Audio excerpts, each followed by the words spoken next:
downloaded it after all. Well, greetings everybody, and welcome to this week's edition of MBTV News. Sorry about a little bit of delay there. We thought we weren't transmitting, but we were. So there you go. Wonders never cease. My name is Mal Bones, and I'm host of this news program. We look at the comings and goings in the world of virtual worlds and online immersive spaces. Plus a bit of the interface and the haptics that go with it. Try and avoid the M word when we can, but it's very hard to these days. But it will crop up now and again.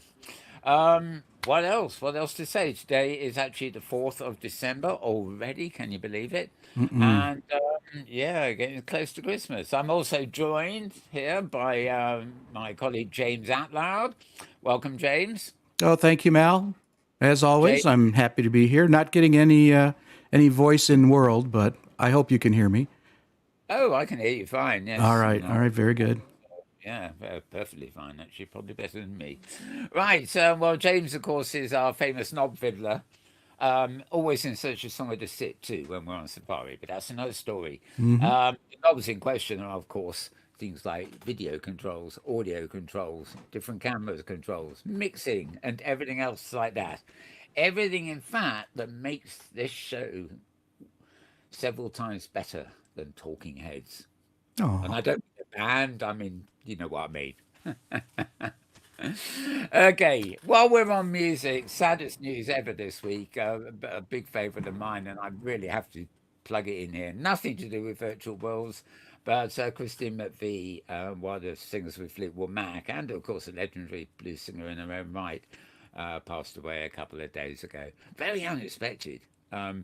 She she always looked fit as a fiddle, where where her fellow band members were falling apart. But there you go, life is life, and no longer for her. But she will be remembered by me because I like her music, and a load of people do. Right, even more than the band. Right. So um, my next picture. It's got the M word in it. What's mm-hmm. happening here? Okay, basically, three events coming up, and this is sort of in the order. Well, no, actually, not quite the order they're in. Let me start with this one. Open Simulator, which is a sort of open source sort of Second Life type software, is having a community conference next weekend, the 10th and the 11th. We are very much part of that, and we'll have a program following this called the InWorld Review. We'll be looking at a little bit more about what's going on there. So sign-ups are open. You can become a crowdfunder. Though barely a week ago, or a week ago, I think I'm getting confused, aren't I? A week to go To is what I meant. go. All right. To go, not a go. Oh, it's to go a go go. Oh no, I'm not going to go there. We'll get really confused. Right. So that's actually next weekend, and you can watch it on a YouTube channel belonging to the organisers Avacon. That's Avacon, and you can also, of course, sign up for, or just if you're in the hypergrid anyway, you can teleport to the conference site and join in. Um, Okay, that's 10th and 11th. Also starting on the 10th and going right through. We don't want to collide with that one, but of course, you've got 3 days the next week too. You can go to Metaverse Safety Week org, and the Metaverse Safety Week is finally upon us. The Metaverse is no longer sci fi, and we're already confronting these realities. And while I'm on that clip, a little bit more about it.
I think I want to nick the music from that clip, but never mind. Looking for some decent music to put behind some of our clips for later. But anyway, so that was that one I mentioned. The final one, now this is December the 8th, so this is actually midweek this week. In fact, I got them in the wrong order, haven't I? This should have been the first. The IEEE Metaverse Congress having a webinar series just for one day. It's from 12 p.m. to 3 p.m. and that's Eastern time, which means that over here in the UK it's oh, I don't know what it is. It says 5 to 8, but I'd have to check that. That's UTC, which is oh yeah, we are on UTC at the moment. Fine. Yeah, so late afternoon here in the UK. And yeah, I have a link coming up, I think, about that later on, but that's just a sort of little PR clip for you there right now. And where are we? Okay, oh no, that's a bit of a long one. Okay, this is nice, pretty start screen actually, if nothing else. This is all about an app which I actually downloaded this morning. Finally found it on the App Store. It's called Reality Scan, and well, I think the pictures say everything. So here we go.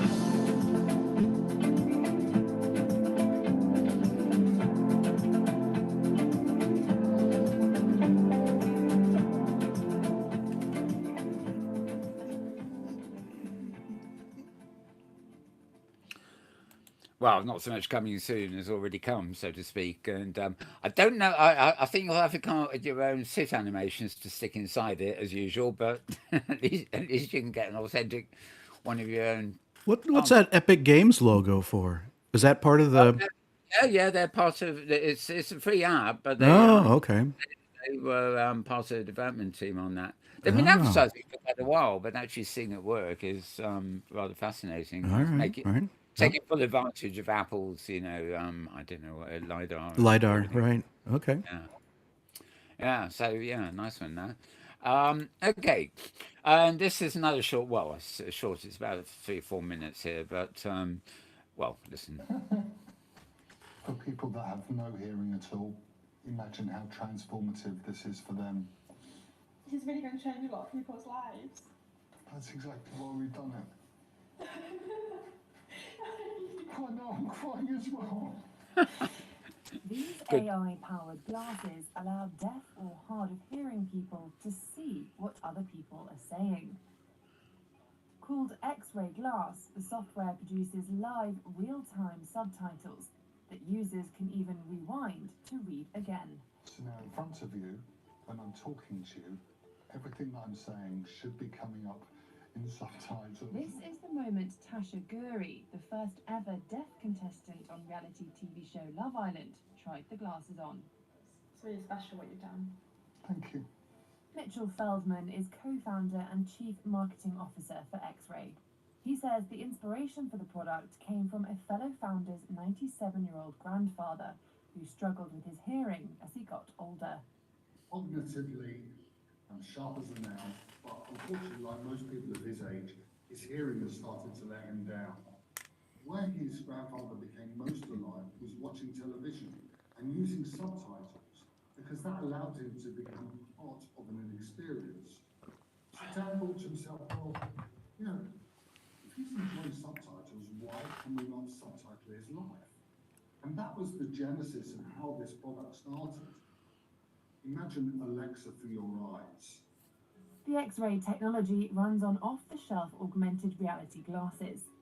The glasses are tethered to a smartphone app with AI-driven software that uses deep learning technology. It's meant to give the user a new kind of personal assistant, one that remembers what you've forgotten. Are you serious?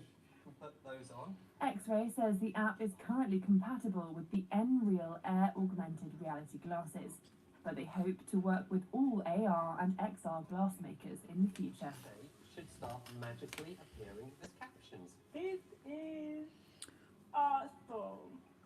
But Feldman is sure that the product can go beyond helping the hard of hearing. The fact the technology allows users to revisit conversations could be applied to other situations. Well, hey, X-ray, tell me what the lecturer was talking about today when we were talking about protons. Or, hey, X-ray, tell me what the doctor said I needed to do tomorrow morning. So we've started to understand that this is not just appealing to the deaf community, but people who are neurodiverse or have other conditions that may impact their ability to be superhumans. The tech can currently translate 9 languages in near real time, with more languages coming soon. Let's try this out. 好的，我们看一下日文。 You think of, immigration issues where people are having to deal with people who speak different languages, or people in hospitals and having to rely on translators coming in. Instantly, that resolves that issue. For us, the end state is that this will eventually end up on some form of contact lens, where it just becomes invisible to everybody, and the user can just get the benefit of using our technology for betterment. We've just opened Pandora's box. We're just starting to understand the power of this. Well, and that's another reason for me to get the Nreal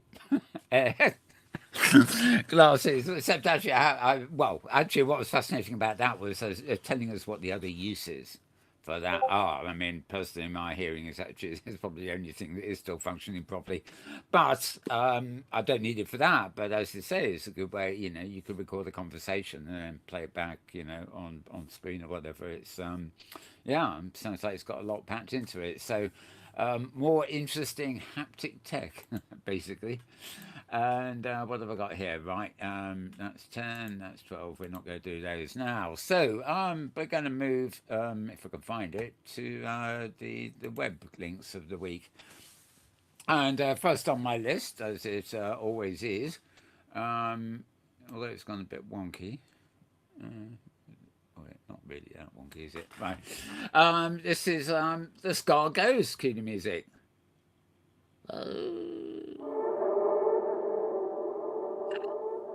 There it is. He heard me and replied. Indeed. Okay, the XR Wheat Peak. It's actually Tony Patillo, of course, who knows as Scar Ghost. You'll find him at SKARREDGHOST.com.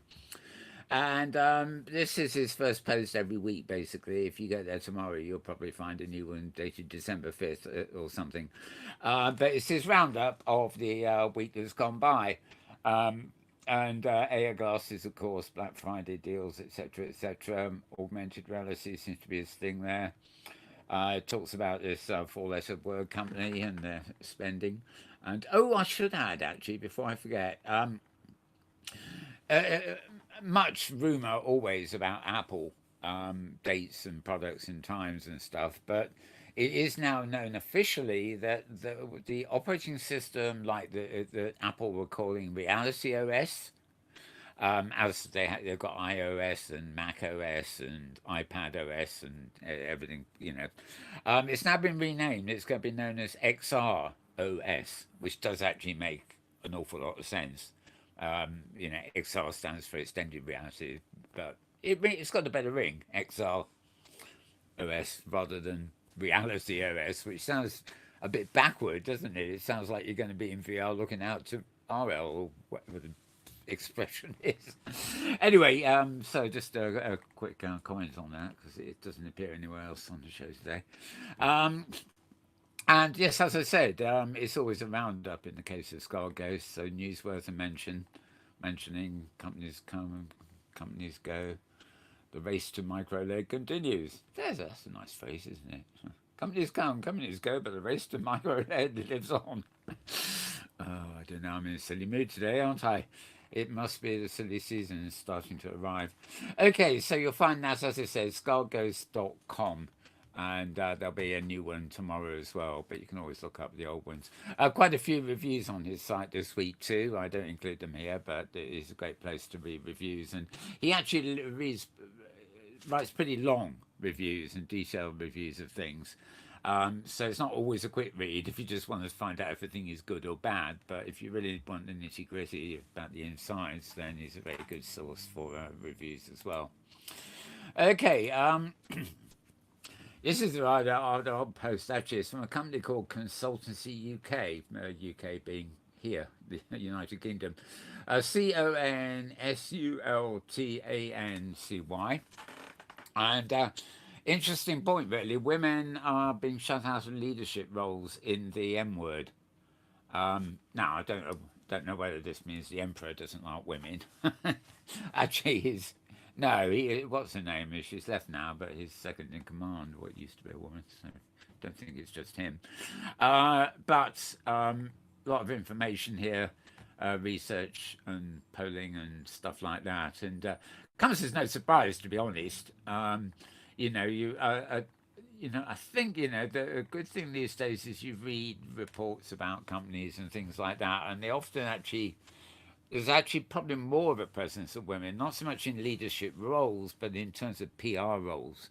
So you see them a lot more on stage and giving presentations and things like that. But the actual top jobs, again, I'm afraid it is still rather male-centric in many ways. Anyway, this is consultancy.uk is where you will find more information on that research. Right, moving up the list. Am I moving up the list or down it? Yeah, I might as well go up. Okay, arinsider.co, ARINSIDER.co, not com, just CO. This is Charlie Fink's beginning of the week roundup, called Spatial Beats, and it's talking about VR's perilous moment. Bit of a continuation, really, from what he was talking about last week on his other blog, the end of the week blogs, but still a very good sort of site for rounding up things. I obviously publish a lot on my Twitter account, but I'm increasingly leaning towards using here just reminders about these roundup sites where you can find the nitty gritty on a lot of things anyway. And there he is, Mr. Charlie Fink. I think it is anyway. Cue the laughter? No, never mind. Right, okay. Don't cue the laughter. Right, this one's quite interesting too. Sony, right, have stepped into the place with Mocopy motion tracking system. I think this is ideally launched at something like PlayStation stuff, but particularly here, it's about $350. Track your body to create videos or operate avatars in real time with things like VR chat. I don't know if VR chat's on PlayStation. You'd think it probably would be actually, but I don't know. Anyway, it's got 6 color-coded lightweight motion sensors, and they use their own proprietary technology and a smartphone with a dedicated app, according to Sony. And they say normally video production uses motion capture, requires dedicated equipment and operators, says Sony. But by utilizing our algorithm, blah, blah, blah. Yes, you guessed it. Anyway, quite an interesting little it's a roundup there, as it were. With Sony getting into that, you see that hard to see here, but there's one of the sensors, one on each arm like a watch, but she's got them on her ankles too. And I did see a picture where one is on the back of, not the back of the neck, but just on the body, just under the back of the neck. Some sort of strategic positioning required there, apparently. Anyway, you can find this review, by the way, all the piece at engadget.com, engadget.com. And with that, I kind of move on up. And And right, this is another post that Charlie Fink's post at Forbes is later in the week, but midweek. Forbes published this article by Tim Bajarin, whoever he be. Why the short-term future of the metaverse will be dedicated 2D and 3D virtual worlds.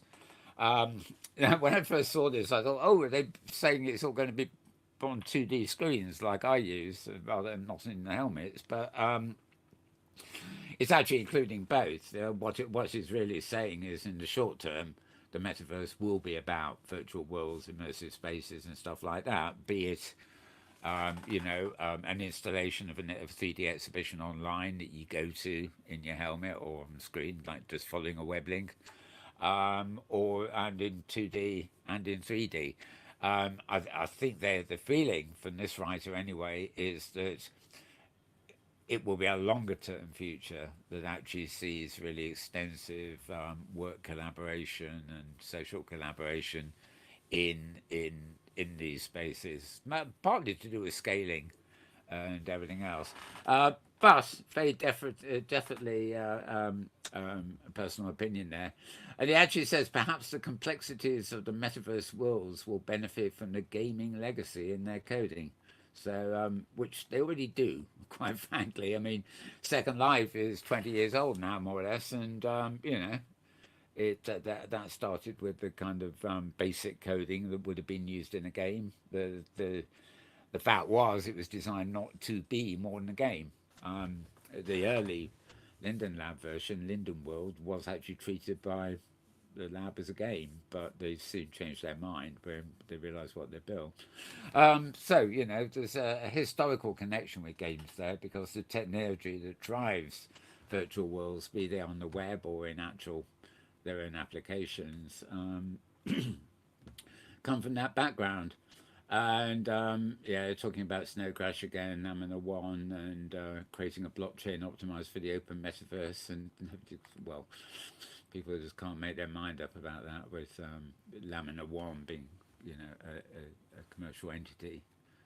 2D interfaces remain the most accessible and the natural way to access the metaverse, which I would concur with. I mean, nothing, pardon me, nothing against beautiful 3D worlds, half of which, like OpenSim, you can see on the screen in 2D, but you feel like you're in a 3D world.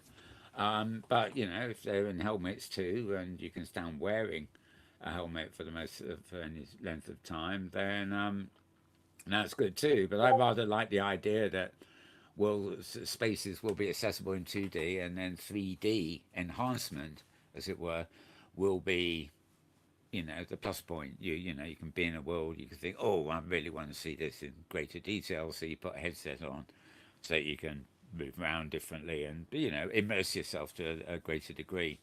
The price there, of course, is it's almost antisocial to wear the helmet in the first place, and it does lock you out of any cues in the real world. If there's no light leaking in, you can't tell what's happening in the environment around you, and if you've got headphones on, you can't hear what's happening, so you lose your audio and visual cues for anything else. So it's probably for me, for example, to go fully immersed, I'd feel more comfortable if I had a friend sitting there who wasn't immersed with me, who could warn me if anything was happening in the real world, But I don't know. We're mighty lucky that you're not a spokesperson for VR, Mel, because you really don't like it. Well, no, it says what you call VR. I mean, no, if OpenSim is VR, it's VR. The helmet world is another ball game, I have to admit. Oh, I'm going to retire from this show and shut up one of these days. Okay, moving on before I get myself into more trouble here. That's at Forbes.com, by the way, Forbes.com, as you might expect. Moving up, a post at VentureBeat, VentureBeat.com. Nothing new here except the fact they covered it. USD is a file format, and it's basically the foundation of the entire what they call in the metaverse, which in this sense is probably very true. not to mention a whole lot of other 3D applications. USD is a universal scene description, and it's used in motion graphics in the movie industry and everything else, just as well as on a 2D screen or in a helmet. Different engines build things a different way, but as an underlying file format as part of 3D spaces, whether they're represented in 2D or 3D, USD is really been coming along quite a while. NVIDIA, of course, are very keen on it. It's essential to their Omniverse project, but also many other platforms that are coming along. Involves the Autodesk's Inventor, Blender, and Cinema 4D support it. The Omniverse I already mentioned. Started with Pixar, the animation house. Apparently, they're staying there, and then they're having a look at under the hood here. The layer stack called the stage, and objects placed within the stage. Well, that's pretty obvious, actually. The stage is a very good metaphor. And a hierarchical collection of data structures called, guess what? Prims. Yes, so those of you who thought that was That's hilarious, right? if that you thought that was an old-fashioned thing from Second Life, well, they're there. The only difference, I think, is the tree of prims. Back in the early days of high fidelity, Rosedale commented on voxels. Basically, the idea is that you can see pictures of this. I haven't got one handy, but if you see a very simple rendition of an avatar and their skin and their shape, it's not made of square pixels like Lego. It's actually made of triangles, and the triangles fit together, and from a distance they become curved. And the higher the resolution of the characters' triangles, the more realistic they are, quite frankly. If there's enough if you've got 20 triangles making up a pimple, you can imagine how high resolution it is. But anyway, Industrial Light and Magic involved too. I mean, so this format's all over the place, really. So if you want to know more about it, go to venturebeat.com, venturebeat.com for that one. Right, this week in XR, the current one actually, this is once again. I don't want your darn voices. Come on, give me there we are. Right, this is Charlie Fink. I almost called him Charlie Forbes. There's a Funny. message in that somewhere. Right, this week in XR, Sony intros the smartphone mocap, which we saw earlier, Macopia, and it acquires something called Beyond Sports. And Meta have been buying up stuff this week too. I don't know where they're getting the money from. I thought they were losing it like a sieve, but yeah, I haven't got much of interest on that front. Simulated meeting in common. I don't think maybe that isn't him, but never mind. Oh God. Charlie, even Charlie Fink, because Charlie in a space. Oh dear! Quite an avatar, yeah. He's got an excuse here. He's sort of talking about the fake applications, like the Stable Diffusion Night Cafe and the one like Mid Journey. I've managed to edit my incoming tweets this week to actually ban anything mentioning Mid Journey, and unbelievably how condensed my incomings are. It's like having an inbox of 100 a day, and then when you ban the word Mid Journey, they're down to 10. Lovely stuff. I might get through them quicker. I have time to do other things as well.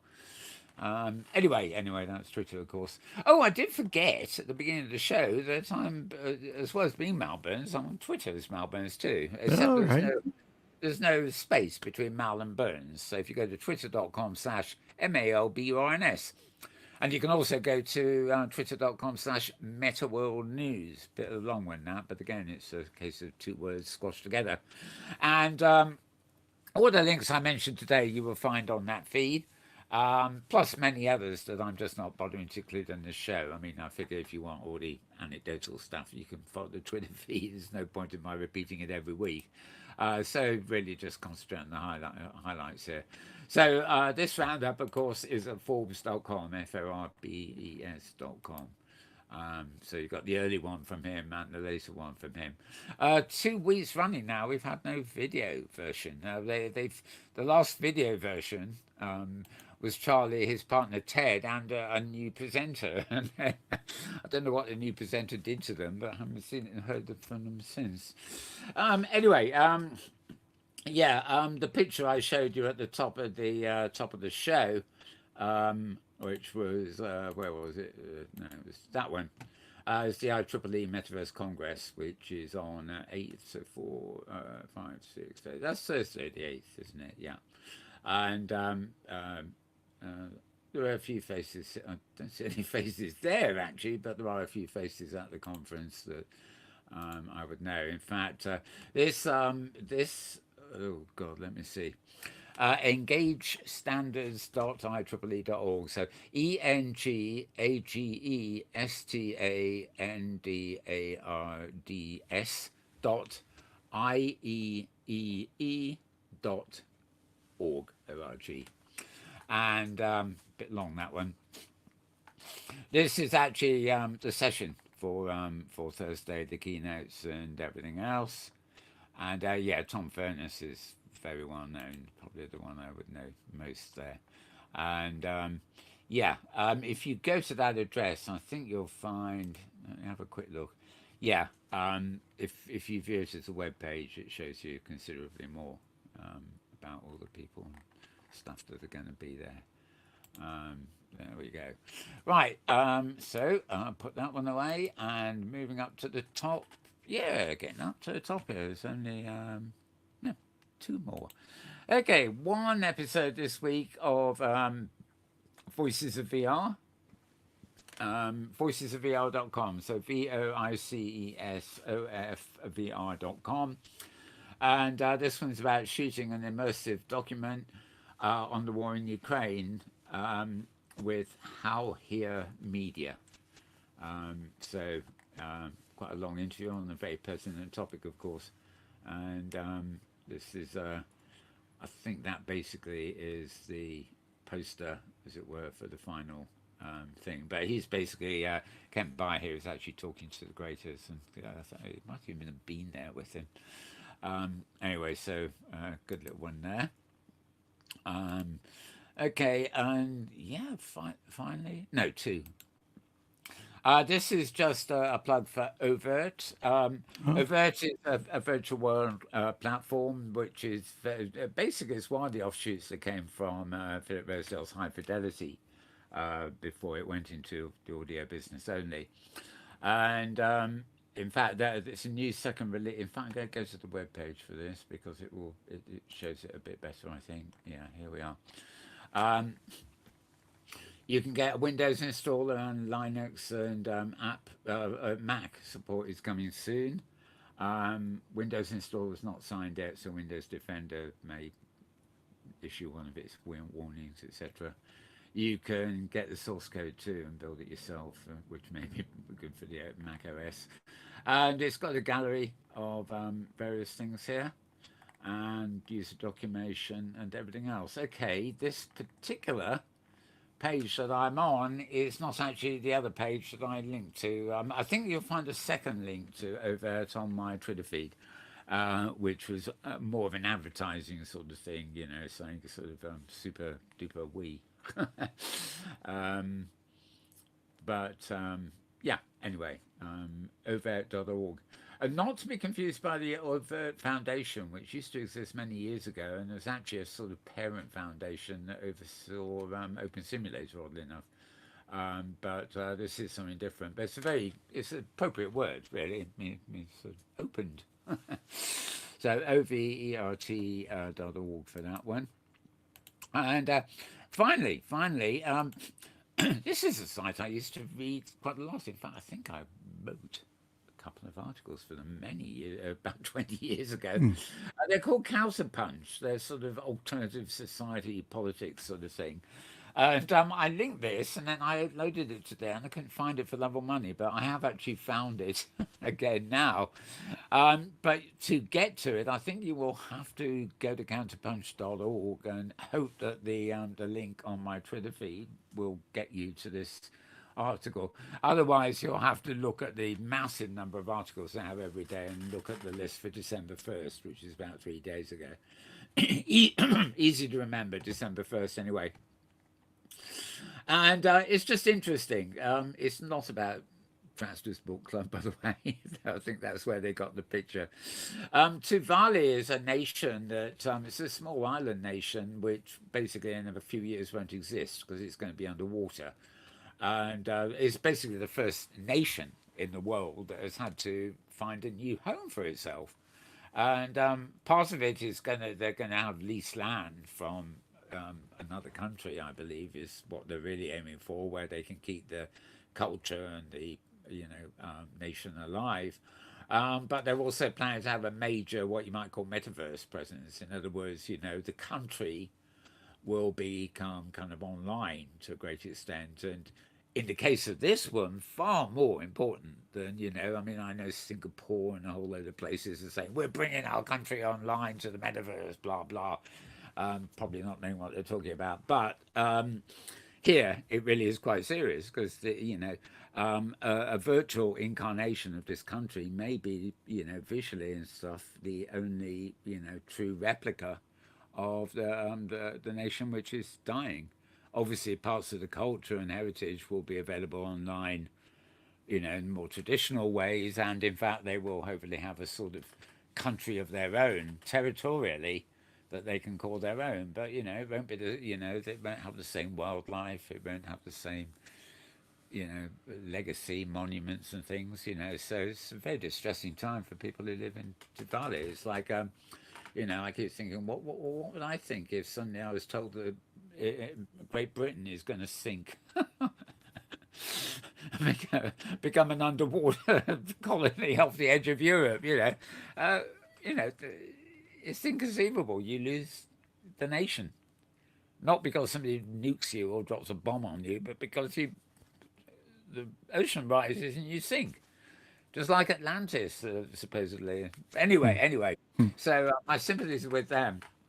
But the article here is looking at sort of climate change and the metaverse, and really quite interesting there. It's not a hugely long article, but it really gets to the point on a few sort of different things. And that is it for that one. And this is actually... Oh, no, it's not quite it. We've got to remember we have the old Mastodon feed.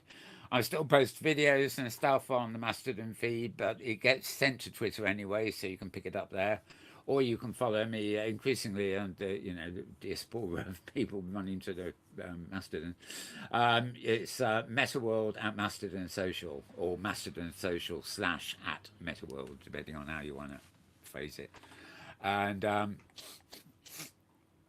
also, if you have a Mastodon address and you actually see it in your address bar, for example, Mastodon Social / at Metaworld, you can put the .rss after it, and you will then get an RSS view that you can paste into a newsreader. So for some people, that will be a lot easier way to follow it than opening up Mastodon proper. And not just Mastodon, most of the Fediverse sites behave like that. So today we had today is when I got it. F Reality podcast, more of a gamer thing than anything else, but kind of interesting. Not too whiz bang stupid kids basically, but they do like their guns and stuff. Earlier in the week, I presume you saw this, James. I know it's one of your favorites. Mm-hmm. Yeah, good discussion. Ian was back. I don't know where he'd been before, but good discussion about augmented reality. And I thought that David Heaney made a lot of great points about some of the compelling use cases of augmented as opposed to, and of course, this would be, in the context of Apple's headset, which is going to be augmented, not virtual reality. Yeah. Rumor has it Apple are working on two. One for augmented, okay. One for virtual, but certainly the augmented one is the one that they have on the horizon. We still don't know when to be released, but they think early next year will be the augmented. So Yep. And then you had the story about the updated name for the operating system. Yes, indeed. All right. Sort of not really. I've got Reality OS stuck on the mind now. XR OS. is the updated operating system they'll be coming up with for that. Right, this is the Wall Street Journal technology news briefing from earlier in the week. It was basically some tech leaders debating the M word, but quite an interesting. That's Herman, what's his name from Improbable. I can't remember quite who the other two are, but maybe it's going to. This is your tech news briefing for Friday, November 25th. So I'm Zoe Thomas for the Wall Street Journal. So she is. All right, there we are. Two people who've been outspoken about it. Herman Narula is the chief executive of Improbable Worlds, a provider of metaverse infrastructure and applications, and a big believer in the potential of the metaverse. He even wrote a book about it. Phil Libin is the co-founder and CEO of two startups, artificial intelligence company All Turtles and video communications company And he's much more doubtful about... I like, by the way, great virtual webcam. Cultural and financial possibilities of the metaverse. Here are highlights from our conversation. Thank you guys both for joining. Well, you get the idea. We're not here to play all that for you, I'm afraid, but there we go. And what the heck? Oh, Lord, it was a... Darn it, that wasn't what I meant. Something's happened there. Why have I got Mr. Spocket? Oh, Lord. Okay, I've lost my... I've lost the window. Anyway, I'll have to find that again for next week. I don't want anything to do with Mr. Spock. It seems to have all gone a bit wonky. Unless I go forwards.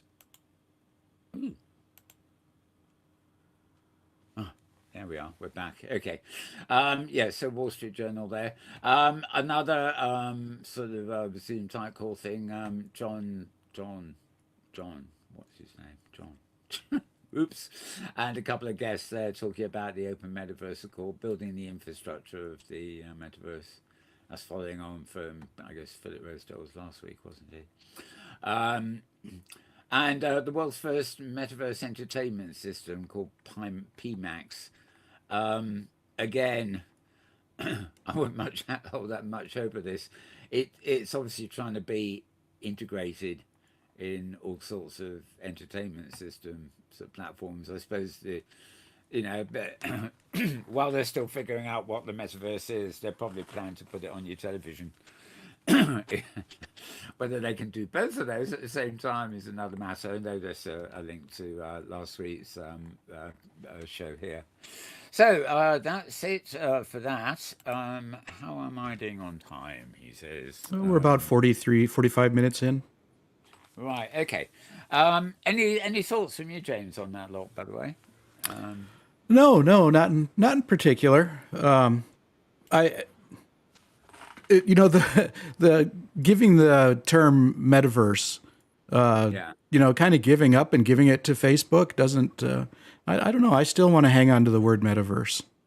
So I can see you saying the M word for meta, but I still think of the metaverse as ours, not Zuckerberg's. Well, I do, and it's very hard after nearly 20 years of using the word properly to sort of put it out of one's mind. In fact, it's virtually impossible. I mean, I suppose it's a matter of limiting it because I feel like it's been stolen and has been appropriated by somebody who his presence in the power structure of the planet is to be disapproved of.